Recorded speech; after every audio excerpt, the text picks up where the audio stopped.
मोरनी में पकड़ी अफीम की खेती। हरियाणा रोडवेज चालक ने लगा रखे थे 1200 पौधे। हरियाणा रोडवेज का एक चालक मोरनी से 15 किलोमीटर दूर गांव थाना बडियाल में चोरी छिपे अफीम की खेती कर रहा था। सीएम उड़न दस्ते ने गुप्त सूचना पर सोमवार दोपहर को आरोपी के खेत में छापा मारा तो इसका खुलासा हुआ। मौके पर अफीम के 1200 पौधे मिले। फिलहाल आरोपी कमल फरार है। शिकायत पर चंडी मंदिर थाना पुलिस ने मामले की जाँच शुरू कर दी है। सीएम उड़न दस्ते को सीआईडी ने मोरनी के पास अवैध रूप से अफीम की खेती की सूचना दी थी। जांच के बाद सोमवार दोपहर सीएम उड़न दस्ता के प्रभारी जय कुमार ने एसआई गुरमीत सिंह और मोरनी पुलिस चौकी प्रभारी कमलजीत सिंह के साथ गांव थाना बडियाल में कार्रवाई की। जांच में पता चला कि आरोपी कमल ने नवंबर 2022 में अफीम के पौधे लगाए थे। अब फसल तैयार है, पौधे में डोडे आ चुके हैं। मार्च के अंतिम सप्ताह में इनसे अफीम निकालने की तैयारी थी। इससे पहले ही सीएम उड़न दस्ता को इसकी सूचना मिल गई है। बताया जा रहा है कि आरोपी मोरनी के गांव थाना बडियाल का ही रहने वाला है। छापेमारी के बाद मौके पर ड्रग कंट्रोलर व स्वास्थ्य विभाग के अधिकारियों को भी बुलाया गया था। प्राथमिकी जांच के बाद केस को चंडी मंदिर थाने को सौंप दिया गया। आरोपी कमल गेहूं की फसल की आड़ में अफीम की खेती कर रहा था। जहां अफीम की खेती की गई है उसके चारों तरफ गेहूं की फसल लगाई गई थी ताकि किसी को शक न हो। लेकिन अफीम के पौधों की ऊंचाई बढ़ने के बाद मामला मोरनी से पंचकूला पहुंच गया। यहाँ से पीएम उड़न दस्ता को सूचना दी गई। सूत्रों के अनुसार व्यापार के लिए अफीम की खेती की जा रही थी। पंचकूला जिले में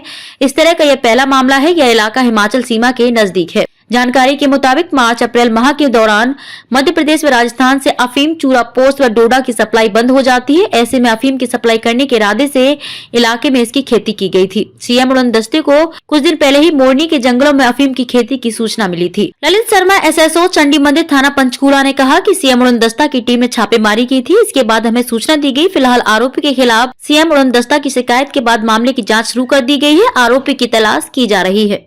मोरनी में पकड़ी अफीम की खेती। हरियाणा रोडवेज चालक ने लगा रखे थे 1200 पौधे। हरियाणा रोडवेज का एक चालक मोरनी से 15 किलोमीटर दूर गांव थाना बडियाल में चोरी छिपे अफीम की खेती कर रहा था। सीएम उड़न दस्ते ने गुप्त सूचना पर सोमवार दोपहर को आरोपी के खेत में छापा मारा तो इसका खुलासा हुआ। मौके पर अफीम के 1200 पौधे मिले। फिलहाल आरोपी कमल फरार है। शिकायत पर चंडी मंदिर थाना पुलिस ने मामले की जाँच शुरू कर दी है। सीएम उड़न दस्ते को सीआईडी ने मोरनी के पास अवैध रूप से अफीम की खेती की सूचना दी थी। जांच के बाद सोमवार दोपहर सीएम उड़न दस्ता के प्रभारी जय कुमार ने एसआई गुरमीत सिंह और मोरनी पुलिस चौकी प्रभारी कमलजीत सिंह के साथ गांव थाना बडियाल में कार्रवाई की। जांच में पता चला कि आरोपी कमल ने नवंबर 2022 में अफीम के पौधे लगाए थे। अब फसल तैयार है, पौधे में डोडे आ चुके हैं। मार्च के अंतिम सप्ताह में इनसे अफीम निकालने की तैयारी थी। इससे पहले ही सीएम उड़न दस्ता को इसकी सूचना मिल गई है। बताया जा रहा है कि आरोपी मोरनी के गांव थाना बडियाल का ही रहने वाला है। छापेमारी के बाद मौके पर ड्रग कंट्रोलर व स्वास्थ्य विभाग के अधिकारियों को भी बुलाया गया था। प्राथमिकी जांच के बाद केस को चंडी मंदिर थाने को सौंप दिया गया। आरोपी कमल गेहूं की फसल की आड़ में अफीम की खेती कर रहा था। जहां अफीम की खेती की गई है उसके चारों तरफ गेहूं की फसल लगाई गई थी ताकि किसी को शक न हो। लेकिन अफीम के पौधों की ऊंचाई बढ़ने के बाद मामला मोरनी से पंचकूला पहुंच गया।